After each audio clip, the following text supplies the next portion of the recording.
today's topic is going to basically be how do we thrive in a market that's going to be changing. And for those of us who are lenders on this call, I think this is even more important for you because you've lost a whole segment of your market, which is like the refinances have essentially, I guess, dried up with rates changing. But I will tell you that there will be people in real estate and lending that are growing their business in this shift. And the difference between those who grow their business and those who become victim of the business is totally a decision that you make. Most of the wealth, and I'm talking like generational big changes in wealth are made during market transitions, and they're usually made during transitions that are not favorable. Okay. People who invest money make the most. They make the most of the opportunities when markets shift. Okay. When prices are unstable, they move up and down. When volume is unstable. And the same is true in real estate. Now is the time for us to decide, what path we're going to take. I'm going to, Robert, I'm going to use you because you're always very responsive and you have a good internet connection. But what was the biggest complaint over the past 12 months or even 18 months since COVID hit from real estate agents? No inventory. No inventory, right? We can't sell anything because there's no inventory. Well, are we all seeing that start to resolve itself? And I'll ask. Not here in South Florida, no. We don't see too many. It's pretty much, we're seeing a few more listings stay on the market longer, but I don't see any. My hot sheets look pretty much the same every day. So I'm going to see if I have, let me see here. Jim, do you agree? Yeah. Yeah, absolutely. Looking at the numbers. Few months. Yeah, my hot sheet. I kind of look at Morris County statistics on a every 2-week basis, and it's been fairly constant of 150 to 200 new listings coming on every 2 weeks. So that we're really starting to see, a lot more opportunities for buyers in this area. I'm going to move up there. So I'm going to ask, so out of the top 5 agents, okay, for the first 6 months of 2022 versus 2021, right, where the market's down probably 15 to 20% in terms of sales volume. It might not be down in price. Okay, but 2022 versus 2021, the first 6 months, almost across the board is down about 15 to 20% in volume. Would you all agree with that in your local market or no? Because inventory maybe? Yes. Now, out of the top 5 salespeople in the 3 MLSs I looked at, because I only got to run through 3 because I had to manually add it up. How many of the top 5 are down by more than, I'm going to say 3% out of the top 5 in the 3 markets I looked at? And these are people doing minimum of $70 million in business. So the answer is there's one person in each MLS that was down more than 2 or 3%, and 3 of the 5 were up more than 10% in sales volume. And I'm talking units closed, and the dollar amount was even higher. Okay, so this market shift is not affecting everybody equally. That's true. And what is the difference, do you think? Wish I knew. I don't know. It has to be their network. Yeah. Their activities. Activities. Anybody else? Knowledge. Experience, yeah. So I think, on the margin, right? Like if you're one of these top producers, And, one of the things that limits, I think, a lot of the top producers is time, right? We're limited in the amount of hours we choose to work and how much time we have. And then Outsourcing. we have to look at the marginal outsource, leveraging. We talked about that, I think, a week or two ago. But I think now that the market is changing, people who have plans and expectations, damn the details. We're just going to figure out how we're going to get to where we need to go. Like, we have a focus, we have a target, and, we know our numbers. And, you don't have a margin for not being prepared. You don't have a margin for, not executing and being consistent. And you don't have a margin for not knowing your numbers, right? If you know your numbers, the math works backwards. And there might be, a day or two that the math doesn't work. But who watched Q on the Remax webinar? Did anybody besides Robert Garver watch him? Okay, so as much as I appreciate everybody, dedicating an hour to me every week, most of the names I see are regulars. Why don't we also invest a little bit of time in looking at some other people that will give us different ideas? Because is there anybody besides Robert that raised their hand or watched the Q presentation? Hi, Roberts Foz. I watched it. Roberts, Colleen, I watched it. So Colleen, what was your takeaway from that? You'll laugh. To make calls between 5 and 7, no, consistency. He was extremely consistent, and he followed up. He just hit all the right buttons. And he never gave up, which I think is the biggest. He just kept on going. And if you keep on going, you're going to get the results. Now, would you say that he was in a better market than most of us are in? No. I mean, he was in a if you can find a depressed market, he was in a depressed market. He had lower price points, and making less commission per transaction. I mean, everything that we look at on paper is going for us as opposed to him. Exactly. We've Sale price, I think The his sale- average sale price is about $200,000. yeah, maybe even a little less. Well, he devoted all his time. I mean, I don't know where he had any free time for himself, but he devoted all his time towards his business. Did you watch it, Ron? I watched some of it, yeah. So, and Robert and I saw him in person, and all right, let me mute everybody here. Fred, you want to mute everybody? Done. All right, and then if you want to pop out and transfer the host to me, just let me know. So, on paper, he was new in the business. Had no experience. He didn't have a sphere. He didn't have a network, but the guy just out hustled everybody. And you know what? I would say if we were to do an honest inventory, and I'm the same way, is if we looked at what we did and we reprioritize things for me that I can do to help everybody here by helping your local manager, your leadership to help you be more effective, that's going to be a lot higher use of my time than some of the activities that I personally do.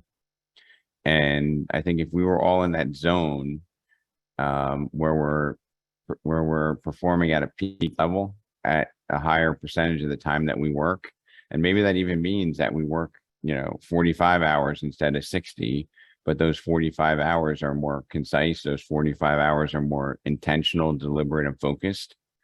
It's going to change our business. And I remember when your mindset is something that you can't really account for with logic. When I got out of college, I started out as a lender, and I was doing refinances when rates went below 11% and 10%. I know I'm old, but everybody laughed and said that I'd be out of business when the interest rates went up and people weren't refinancing. But you know what? I just figured out I would align myself with great agents like all of you on the phone on this call And I continually grew my business. It didn't matter what the market did. My business always grew because I was focused on it.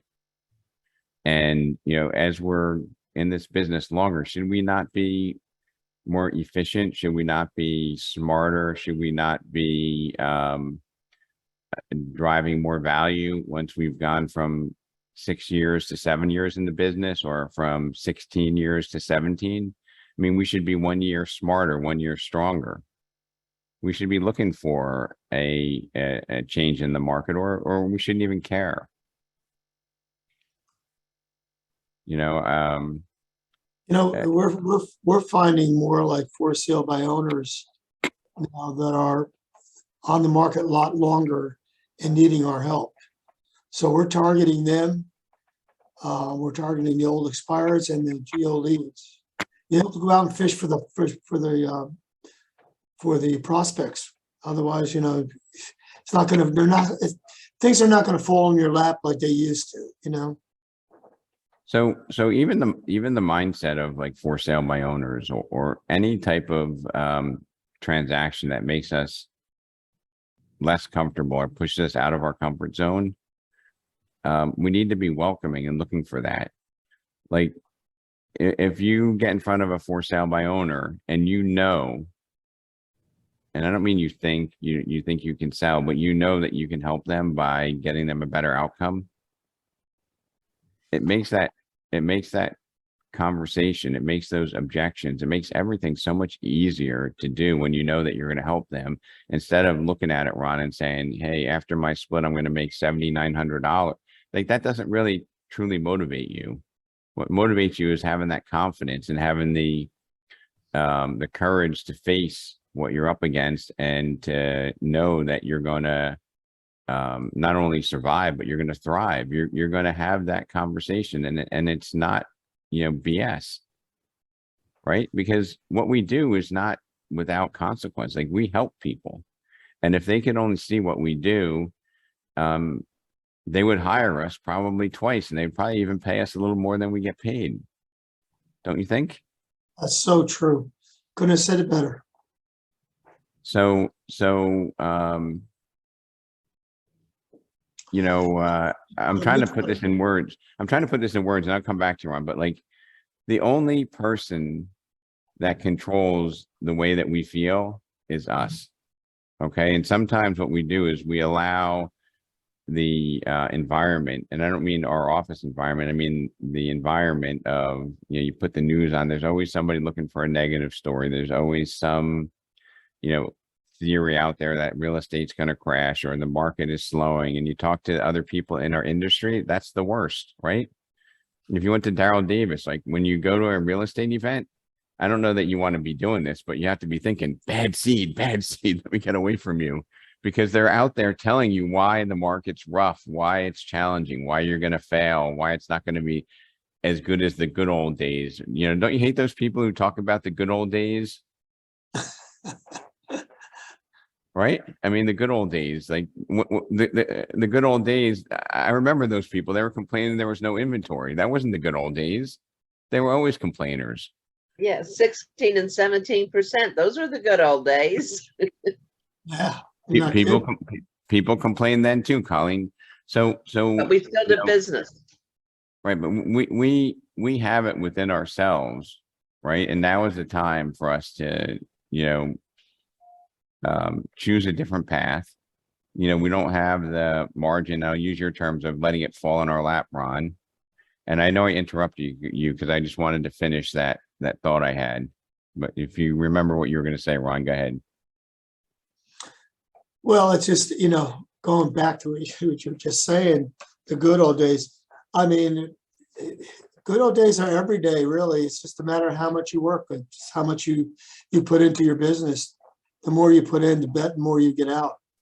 And that's basically it. But, if having things fall in your lap, I remember, in the 90s and the early 2000s, just mailing and doing some general prospecting. I would just get listings because people knew me, and things kept falling in my lap. But, you can't be complacent. You have to continue in order to be sustainable in this business, you have to continue doing the prospecting, doing the work that you know that's going to bring you the business. Otherwise, if you stop and you rest on your laurels, you're dead in the water. So I just believe that, you know, it's what you put into it, you get back out of it. That's Right. absolutely true. My other office, I used to say to the agents in December when no one's working, I used to say, keep working. Work harder than you've ever worked before because you have bills to pay in January. And we did a tremendous amount of business in December when other people were sitting on their laurels. So you can create your business. It's just a matter of believing it and having focus.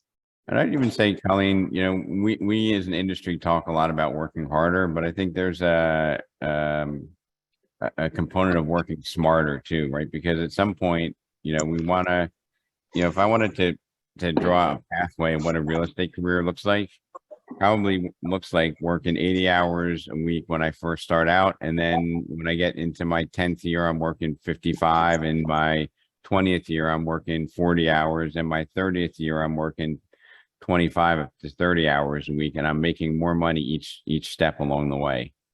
That to I me is agree 100%. that to me is And working working- smarter. And Okay, working not working. efficiently, working Right. efficiently. But you do need to work, and whether you're working harder or smarter, you still need to have the discipline to work, right? You know, you can't get complacent and lazy and not be working. And you know, if you were at a corporate job, if somebody offered you a corporate job at what you made last year gross, not net, and they gave you a W-2, how many people would take that? You know, if you grossed 175,000 and you had 50,000 in expenses or 40,000. If somebody gave you $175,000 salary, you had to pay payroll tax, you had to show up at 8 o'clock in the morning and leave at 5:30 or 6:30. You had to do all the corporate stuff. Who would switch their real estate career for a corporate job? I wouldn't Anybody? do it. Is Not there me. anybody that would do that? Why wouldn't you, Ron? Because there's no ceiling on what you can make in this business. You know, if you take a salary job, that's it. You're stuck You in might- that salary for a You might- long time. You might get a 4% raise or a 6% raise. That doesn't work for you. Maybe every 5 years. Here it could be, you know, I mean, there's no ceiling. You can just make whatever you want.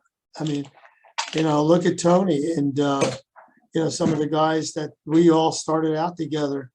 I mean, there was no ceiling. We were making a ton of money working at All Action. Remember, Tony? Tony, you're on mute. Yeah. Only because we just worked. You know, we had a little workshop there with only 12 agents, and we just kicked ass. Everybody, it was, you know, every morning we would get in, we would prospect. We didn't have a lot of stuff, computerized stuff that we have now. We had that big, thick blue book with all the addresses in, and we would pick areas and call, and knock on doors and mail and hang door hangers. I mean, we did everything to the basics, which now we have to go back to. Okay, You know, so you know, Ron, it's interesting to read your body language because like earlier you were saying like, you know, the market's changed. We can't rest on our laurels, right? But when I put that shift in there, would you take a salary job for what you made last year? Yeah, you really got passionate about like what you were doing and that fact that you had no cap on what you can earn. Right. And I think that's the positivity that we need to tap into. And, you know, one of the things I'm personally hoping for is that, you know, we get back into an environment where people come back to their office or they come back to some place where they can collaborate together because success becomes contagious. You know, I know when I started out and when a lot of us started out here, you're talking about when you were with Tony back in the day, there was a culture, there was an energy, there was a synergy about when you all came into the office. You probably came in early. You probably all worked late 4 out of 5 days. You probably put in a ton of hours and you had fun doing it. Am I characterizing that correctly, Ron? yeah, pretty much. Right? It was like being a member of a club. Well, we were And- family. We became a family, you know? You Family pushed each work. other. You Yeah. pushed each other. We need to get that back, right? We need to get people from moping with their heads and, oh, it's COVID, it's this, it's that, and get back into the culture of hanging around successful people, pushing ourselves, recognizing, and Fozzie, and I don't know who else from our leadership team is on this call, but you saw nobody wants a salary job here. Right? Everybody wants to have that opportunity to grow and to be, smarter. And we're, on the leadership side, we're always looking at that same piece as well. We want to make sure that we don't, jeopardize our ability to provide the highest level of service and commitment to every single one of you on this call. And those are your colleagues who aren't on the call. And some of those things are, tapping into the best partners that you can work with, right? If you're in a state where you use attorneys, inspectors, whoever that is, we need to make sure that we have the best team to make our life easier through the process as well. And we want to bring people around us that bring us up, that don't bring us down. I'm looking at Lisa. Are you Lisa in Florida? Are you able to unmute yourself? How is this year for you? Is this a down year for you? Lisa, It is. Grande? not Lisa Grande. I'm going Okay. to Lisa in Parkland. Okay. So Lisa, how do I how do I pronounce your last name? Malservisi and Cornelot. I have a bad last name. Yours is harder for me. You there, Lisa? Magliariti, yeah. Lisa? I guess she's unmuted, but I can't hear her. Lisa's doing very well. She's part of my team, my training. She does very well. I mean, she works hard at what she's doing. She's in all my classes and she gives a lot of effort to her business. So she's doing very well. There's a couple of people that are on my 90-day and are just killing it. Jason, Miguel, Julian, they're just doing great because they answer to me every week. Okay. And I criticize what they do to help them get better. And this is what we did when we were at the other company. Just trying to work as hard as we can to make money, to make this work for. These guys are out knocking on 300 doors a week, 400 doors a week. They're killing it. So, and it's always, it always boils down to the basics of real estate. You got to connect with people, you got to have conversations with people, and you got to start having relationships with people. Once you start formulating that, then it all comes together for you. And you got to have the right attitude. Lisa is currently already at the 100% club.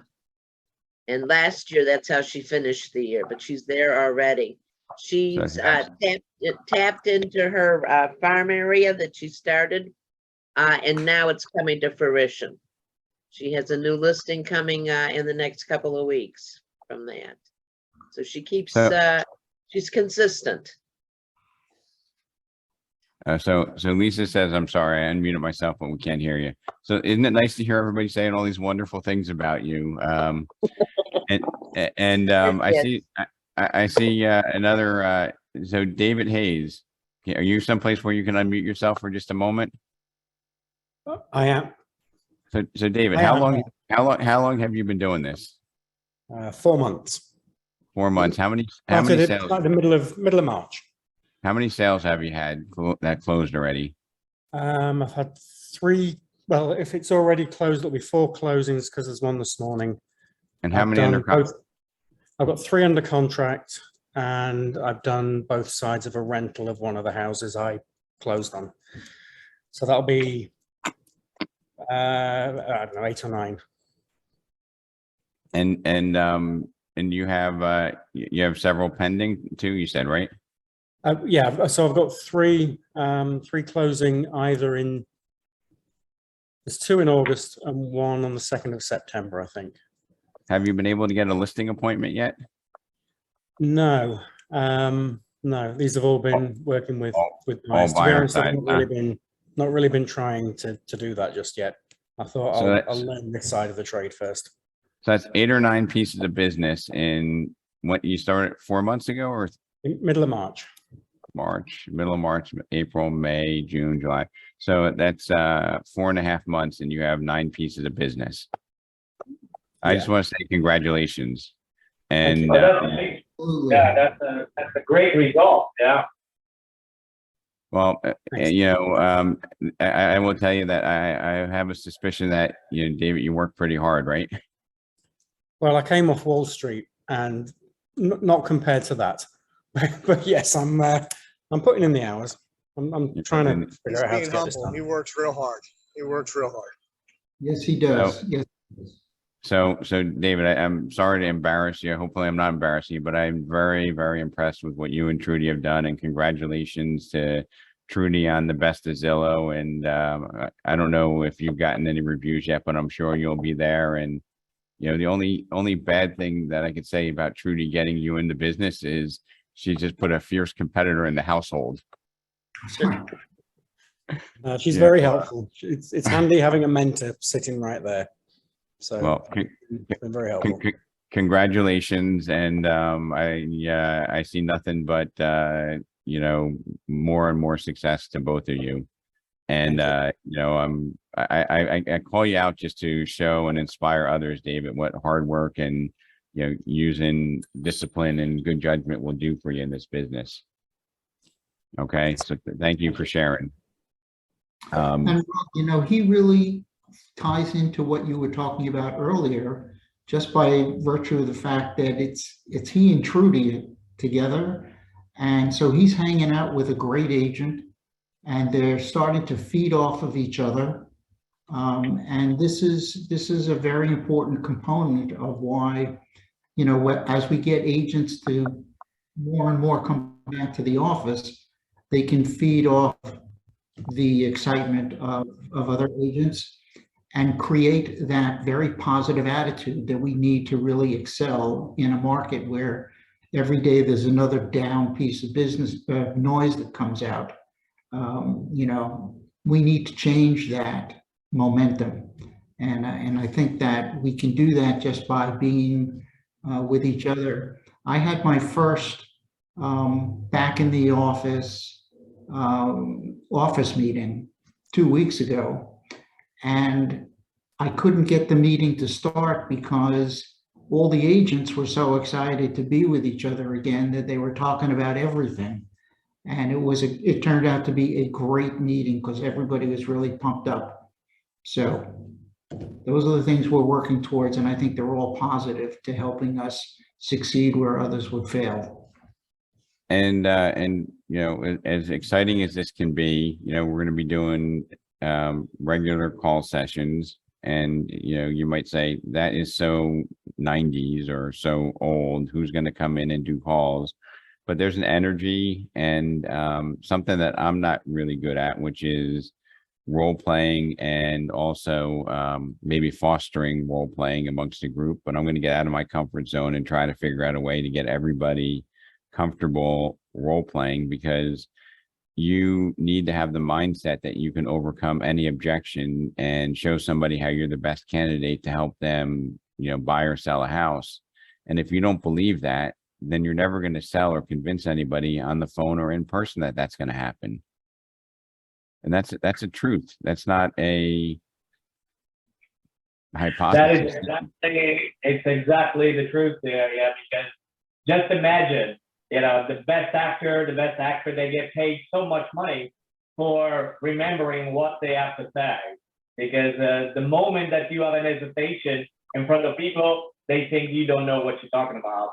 And yeah, that's the key ingredient of being good, in sales, is that you cannot hesitate. You got to know 1, 2, 3 on the dime. And Tony, to take that to like the current generation of clients, I think, it's not okay not to prepare, but it's okay to, you know, use some techniques. And sometimes it's even okay to say, you know what, you know, just so I'm completely accurate, you know, let me do a little bit of research and get back to you on that. If that's an off the wall question that you're not prepared to do, instead of trying to fake it, because as soon as you start trying to fake it, you know, people can sense that you're full of, you know what, and they will move away from us. Oh, yeah, So- sure, they will doubt you. Yeah, they will doubt you, yeah. So, you're having, you know, candor, having confidence, you know, having the ability to just share with people how you can help them. And one of the things that I've always found to be very valuable is if somebody's interrupting and asking you questions, right? And sometimes they're questions that you don't know the exact answer to, or sometimes they're questions that you don't want to answer, right? Because you feel like this question would prejudice your ability to get the business. For example, Tony, I'm asking you, so Tony, you know, in Carriage Lake, how many homes have you sold in the past year? And if there was a community of 400 homes and you sold about a round number of 0, you know, do you think answering that question is going to really help you at that moment before you built rapport and created value? Well, certainly, you know, when people say, did you sell any houses here? And I tell them that I've been in business for over 30 years, and I sell homes like you all over the county. You know, tell me what's special about your home, so I can tell that to the next buyer.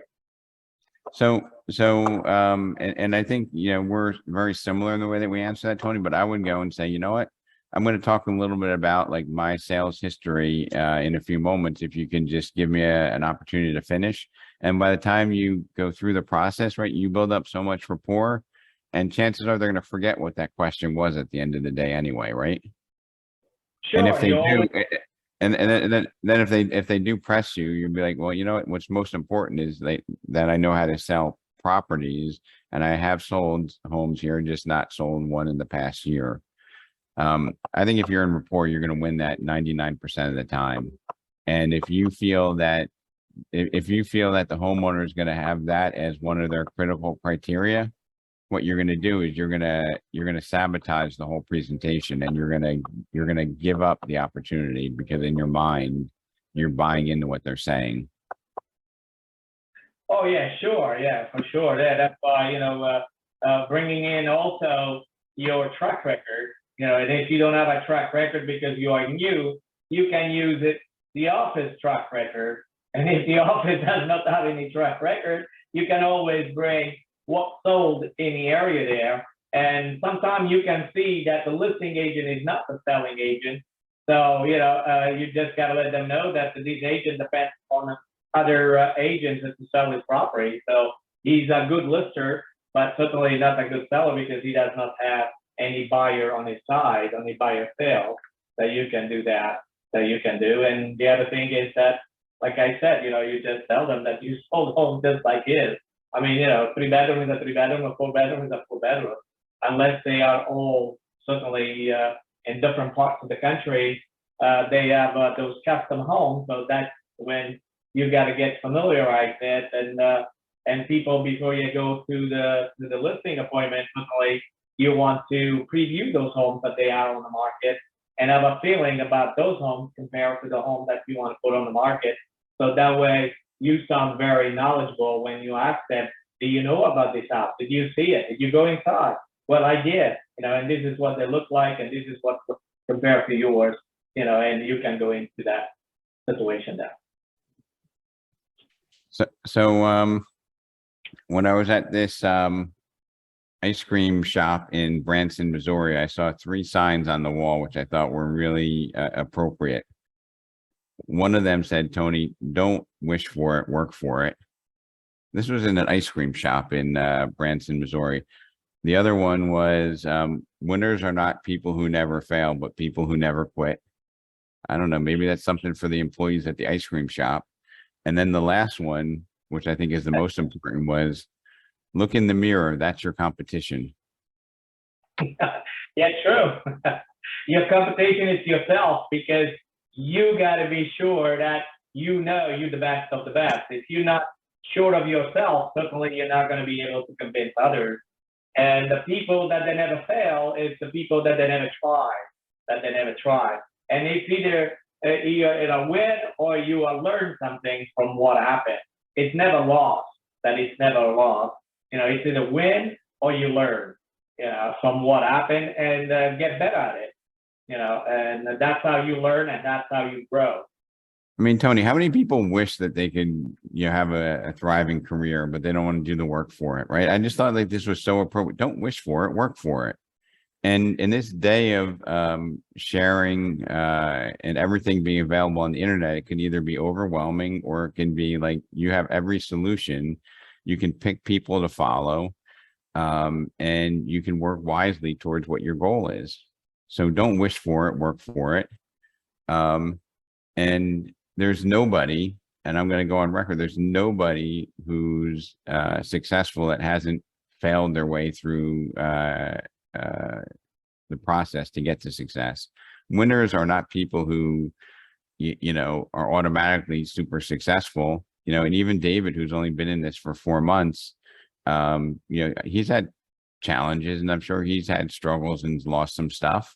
He's just done it a lot quicker. And he's also had somebody to follow. So winners are not people who never fail. Winners are people who never quit. All right. So those are some of the things that I think, we just need to do a reset with ourselves and, view this market differently. There will be a lot of people leaving the market. A lot of our colleagues that are casual agents will take the opportunity to exit the market. There will be a lot of those bad seeds, right? Who you want to stay away from that will bring your energy down. We want to foster those relationships, like David learning from Trudy, his wife, and doing 9 pieces of business in 4.5 months. Okay, that's incredible. I'm going to keep my eye on David. It's like Ron and Tony going back to the good old days when they had that culture and that energy of, what do you say, Ron? You killed it, or Tony, you said you killed it back then? Tell me about those things. The thing is that people they have to understand that any dream that they have, without any action, it's only illusion. So if you keep working on your dream, that you keep working, you got the accumulation effect. So things are going to happen. And now this market coming up is going to be the greatest market for people that they are knowledgeable, that they have experience. Because I remember back in 1983, 84, when I got into the business, people were getting out of a business. And me, I just knew how to say, do you want to buy, you want to sell? Do you want to buy, you want to sell? Do you want to buy, you want to sell? I was putting up 8, 9 sales every month that I was putting. And my boss down the street, walking down the street for a cup of coffee there, he met a guy that got out of the business. He said, well, I got out of business. Now I am washing yachts there down in Fort Lauderdale because the market is so bad. And my boss turns around to him and says, don't tell this kid there that the market is bad because he's putting up 8, 9 sales a month. Yeah. And, but that was just pure, work, hard work. And that's all, like they say, hard work beats, people that they think they know everything when they don't do anything, that they don't do. So whatever you want to do it, just do it. Be convinced that you can do it and you'll be fine. And this market here that is going to be now, whatever it's going to be, is going to be better for us because we're going to know how to work with this. And we are professional enough to tell the people where to price their home, because before, the market that we had before, I never had so many thrills in my life. In 40 years I'm doing this, to see a market like that and never been like that before. Never. That if you put on the market a house for $2 million and sells in 3 hours, 3 offers. And if the seller wanted more money, they could get more money. But he said, no. Just get me the $2 million. Just tell the guy to take off this off my shoulder and we'll close it. And that's what we did. That's what happened there. So a more normal market, I think, is more comfortable for, the long-term committed people, in my opinion. Sure. And I think what one of the phrases that you were bringing up is, Tony, is hard work beats talent when talent doesn't work hard. Yeah, I forgot about that word. Yeah. That's exactly true. You know, hard work beats talent when talent is not working hard.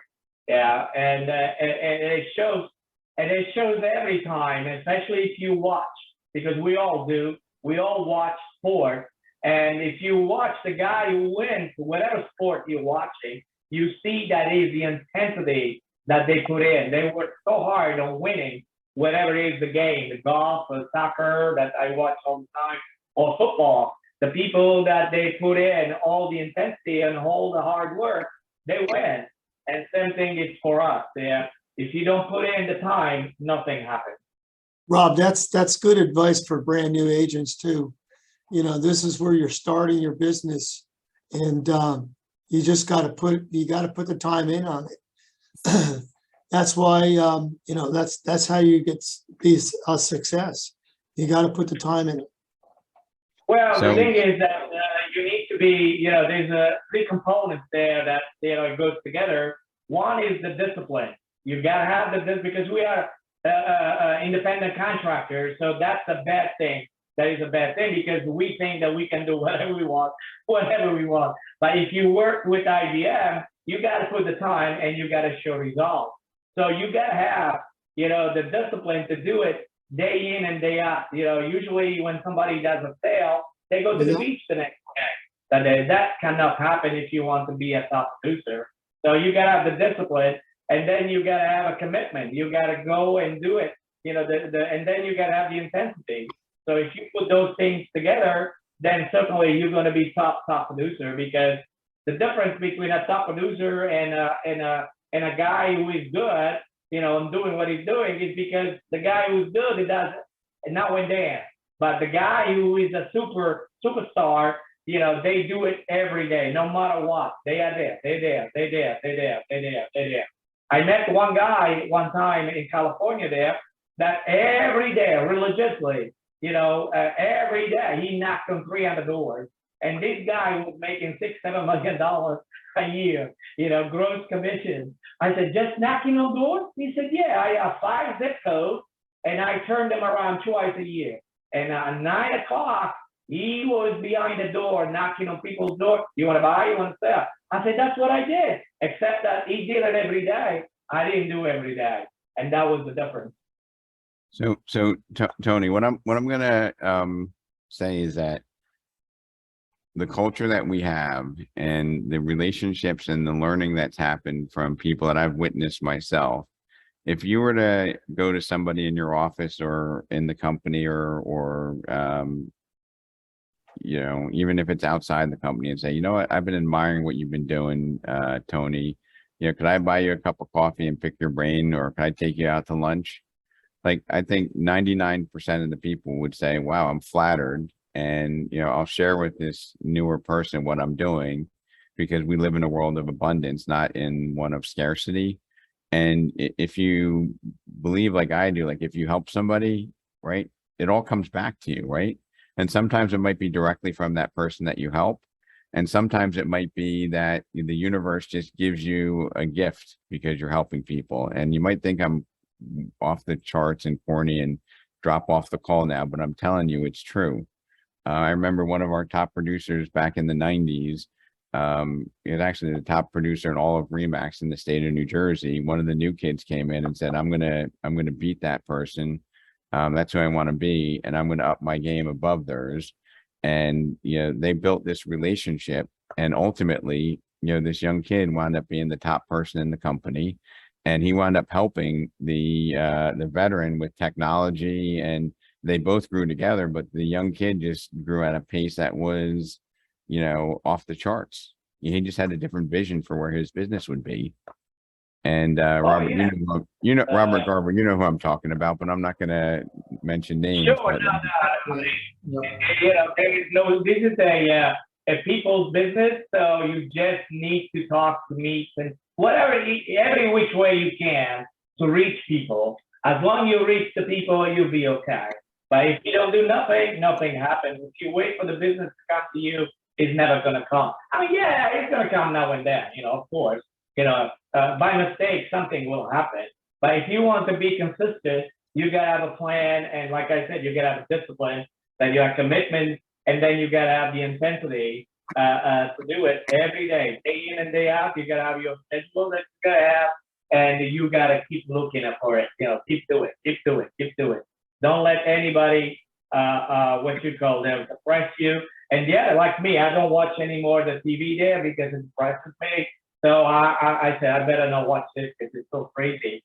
But you need to just to surround yourself with the people that you can teach, or you can learn, or people make you money, or people make you laugh. Everybody else, just say hi and goodbye. Say, you're right, keep going, keep going, keep going. Don't let them depress you. Don't let them put you down. I think the other important thing is not to have fear. Try it. Nothing's going to happen to you. If somebody says no, you just go to the next one. You have to try. You have to do it. Right, Tony? But yeah, that is true. The other thing, the fear, that you conquer the fear when you have knowledge. I have no fear on this market because I know I'm going to have fun with this market, just like in 1983, 84, when the market was 17%, 14%, and people used to tell me, well, just a couple of years ago, this house was worth a double. Well, that's dead. We're talking about now. You have to sell. You have to sell. Sign right here, and we keep going, because there is always people that they have to buy and they have to sell. And then don't forget, like the agent that we were talking about, that they'd be getting out. I heard a good one there. When the tide goes down, then you know who's swimming naked. I heard this one today. It was so funny that to hear somebody say when the tide goes down, then you see who is swimming naked, meaning the person that is not prepared.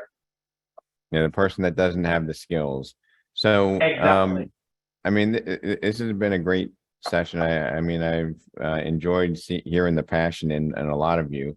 I'm going to just leave a few things before I turn it back to you, which is one, success leaves clues, okay? And it leaves digital clues now, so we could follow what people are doing, right?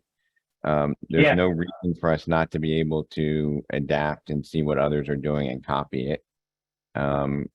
Smart business is not, you can't copyright smart business. You can't copyright, a good work ethic. Okay. But you can copy it. If we're not investing in growing our ourselves, like, if we don't take, a couple hours a day, a couple hours a week, or maybe it's even an hour a day to get out of the business and to look at it and figure out, like, hey, what can I be doing differently so that I stay ahead of the curve, right? You don't want to be, grinding that hamster on the wheel. You want to be ahead of the curve. So you want to, sharpen the saw. You want to take a little bit of time out. You want to look at what you could be doing better, because many of us have been doing the same thing for 5, 10, 20 years. And we need to take the things that really work and are still relevant and, embrace those. And we need to trash some of the things that we've been doing just because we've been doing them forever. Okay. And the third thing is the one I was talking about before is, surrounding yourself with positive, productive people is going to bring your game up, right? When we all get into a room and we all have our talent, we're all positive, it's going to just bring the game up. Okay. That's something that, I think is lost in the digital era, where everybody's like, oh, I can have a digital office. I can do all this from home. Okay. There's no substitute for that camaraderie, synergy, that learning capacity that we get when we're surrounded by other people with a common mission that have different talents. Okay. And, for God's sake, stay away from the news cycle. I see, Bruce, it's incredibly inconvenient for you. It looks like you're at the airport, right? Yeah, but this mastermind's on the principles of success. How the hell can I miss that one? And Bruce, can you give us some good news? Is interest rates still fairly good? Or pretty much, yeah, pretty much what we talked about all along. The bottom line is with these Fed rate hikes, which are being perceived to help fight, inflation issues and inflationary concerns, the rates are coming down. They're coming down nicely. We're about 200 basis points better than we were 2.5 weeks ago. So rates have come down. Just observing what you guys were saying too on this. To me, it's just to simplify it a little bit. People talk about working harder and this and that and the other thing. It's all about action. you know, and the action and whatever the action is, activities that support your outcome. And, you know, at the end of the day, if you're constantly taking action, I can assure you one thing, there's more people that aren't than are. So at the end of the day, even if you take action, you don't get a result, it's still a learning experience. It's still some other stuff. You can role model people, but it's all about the activities in markets like this. And the reason, in my opinion, those top 3 people are doing more, maybe one's doing a little bit less, is because the market's easier. The objections are gone. There is inventory now, and there's less people out there working hard because they're afraid. And when you're out there competing, when there's less competition and there's more inventory, there's a lot of things in your favor. So in my opinion, it's all about the activities. If you go out and take the activities and they don't work, it's better than sitting on your ass and taking no activities, because that sure isn't going to work. I mean, Sure. it's almost Well, they were saying that I just came from a seminar with 4 days with Mike Ferry, and everybody was saying that when there's chaos, there's opportunity. So when one door closed, another one opens. You just got to learn, and you just got to work with what you have available that you have. So Tony, how long have you been selling real estate? Since June of 1983. So you still go to seminars? Oh, yeah. It's like going to church. You need to listen to the message because you forget the message. And then there's also with 4,000 agents from around the world, it was great to meet all the synergy. It's like you go there to recharge. I mean, I didn't learn anything new. I just learned that what I have to do, remind me what I have to do. And then the other thing is that you see these youth, because that's what I was 25 years old when I got into this. And now you see these young guys that's doing, as much as you do. You say, hey, what I am there, a sack of potato. So you go back to work. You commit yourself. And that's what's good about it. And the other thing is that you need to have a mentor. You need to have a coach. Every athlete, even though they are good, they still have a coach. So just realtor, they think that they're so smart that they don't need one. But those are the retarded ones. So we don't belong to them. We smarter than that.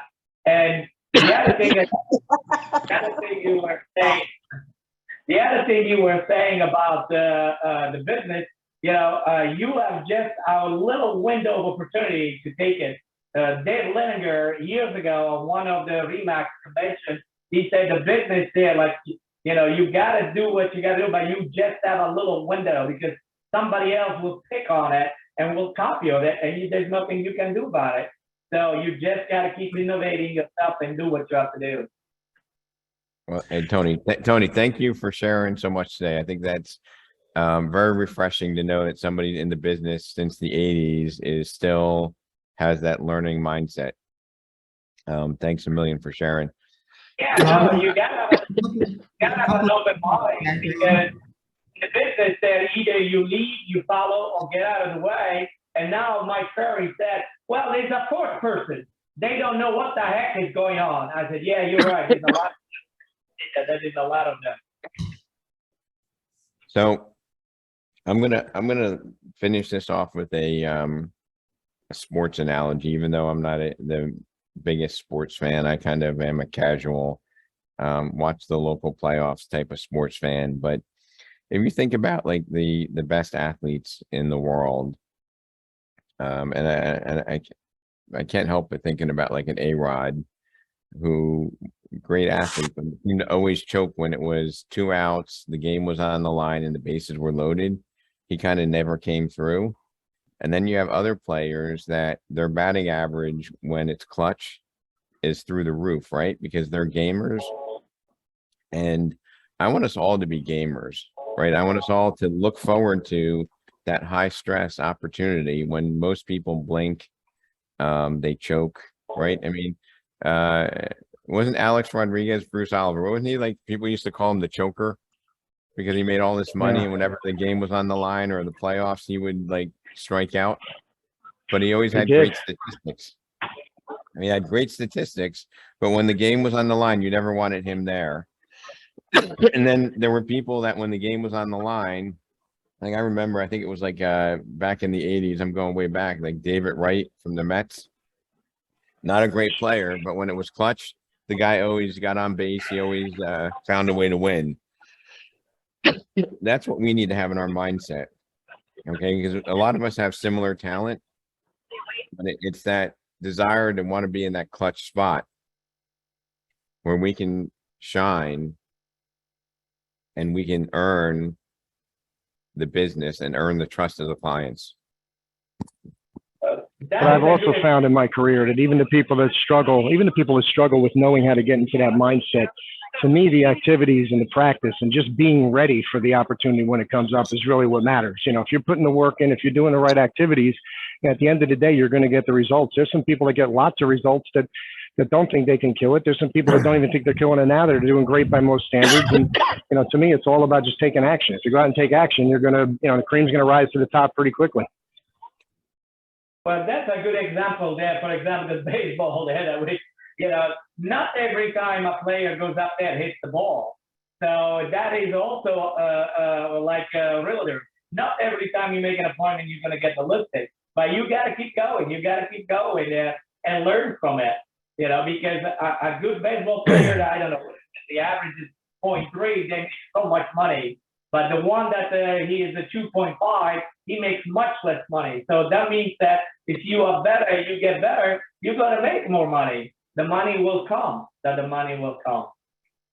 Right. And there's lots of sports analogies that you can play into our business, because it's really a mental game, right, that we're in, because a lot of us have the talent. A lot of us know the real estate inventory. It's a matter of, you know, are we positioning ourselves so that we can communicate in an effective way how we can solve the problem?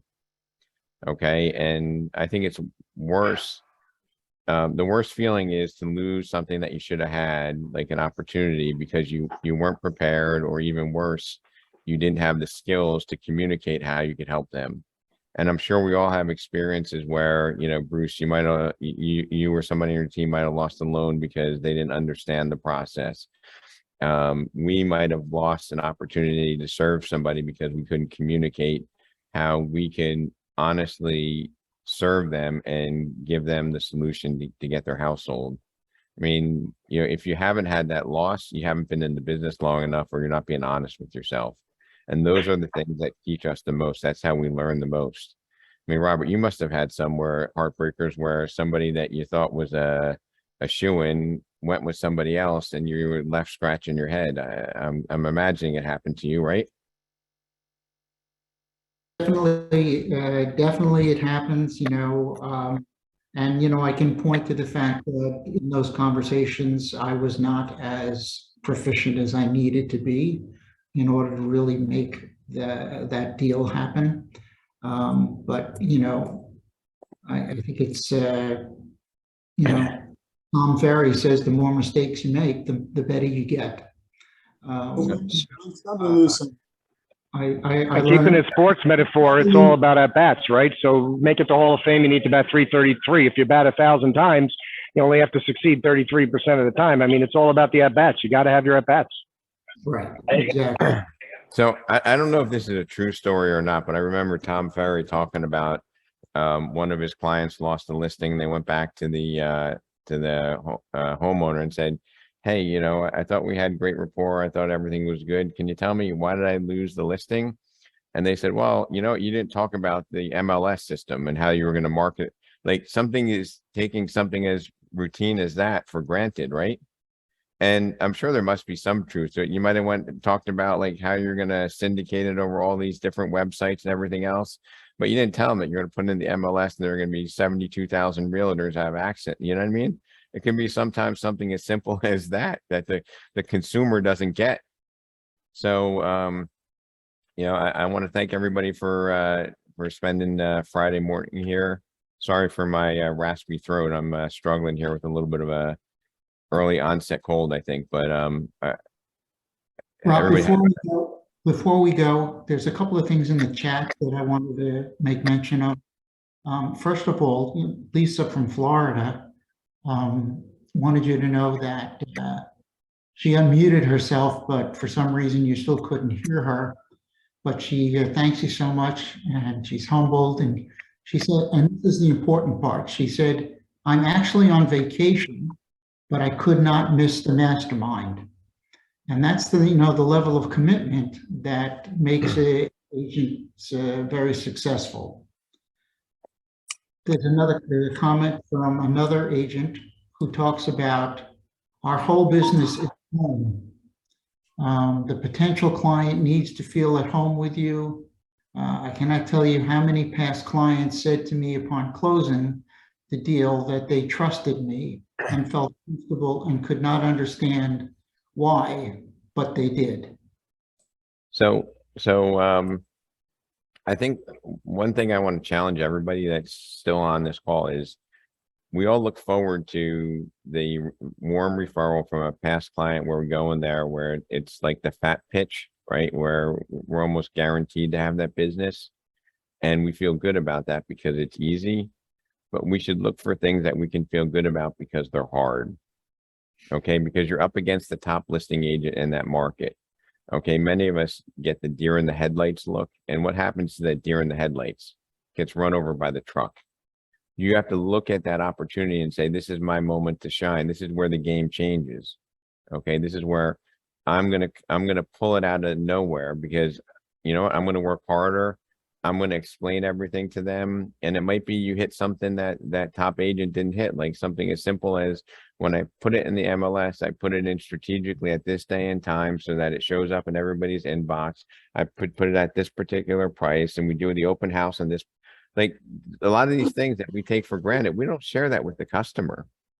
And when we do that, they see the value, right? They see the passion. They see that our need to serve them over our desire to just make a quick buck. I think, you know, absent our ability to communicate one-on-one, people look at our industry as a bunch of people just looking to mint 6% or 5% commissions. And that's not who we are. It's really not. That's 95% of the people on this call are not motivated by purely money. That we're motivated by building a career and serving people and then having our income be a reflection of the value that we put into the universe or into the industry. Okay. And I know I'm rambling, we're a few minutes over, but thanks a lot, Robert. There's nothing else on the chat that we need to address? Well, someone mentioned that there's no point waiting for your ship to come in if you haven't sent one out. So I think it's just in itself. That's cute. I wanted to say one other thing, and that is, you know, where you said, you know, is maybe this one thing you didn't mention or you didn't get across that would make the deciding factor. And I remember one listing conversation I was involved in, and they came to the point where they said, well, why should we choose you instead of these other agents that we're talking to? And I looked them right in the face and just said to them, because it's the only way you're going to get me. And they said, okay, where do we sign? So it's the confidence and it's, you know, the way of, Yeah, it's great. Yourself. Yeah. So, you know, let's look for what's not easy. Let's embrace the challenge, right? Because we all want the easy, success, but let's pick up the phone. Let's look for somebody to give us a challenge. Let's figure out how we can bat 400% and make it to the Real Estate Hall of Fame and figure out how we can help people.